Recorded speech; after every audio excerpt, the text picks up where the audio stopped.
शिवसेनेची भूमिका सुरुवातीपासून तीच राहिलेली आहे. बाळासाहेबांची भूमिका तीच राहिलेली आहे, की एक देश, एक कायदा, समान नागरी कायदा, सगळ्यांना समान हक्क असले पाहिजे, समान न्याय असला पाहिजे. ही बाळासाहेबांची भूमिका आहे सुरुवातीपासून, आताची भूमिका नाहीये. त्यामुळे एक देश, एक कायदा असला पाहिजे, ही भूमिका शिवसेनेची सुरुवातीपासून आहे. त्याचबरोबर या देशाचे प्रधानमंत्री नरेंद्र मोदीजी यांनी देखील अनेक वेळा उल्लेख केलेला आहे, एका देशात 2 कायदे कसे काय असू शकतात. आणि त्यामुळे मला वाटतं आमची भूमिका जी आहे ही सकारात्मक आहे, स्पष्ट भूमिका आहे, समान नागरी कायदा च्या बाजूची आहे.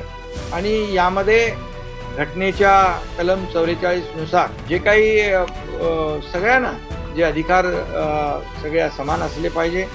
आणि मी या बाबतीमध्ये मुख्यमंत्री महोदयांशी देखील चर्चा करेन.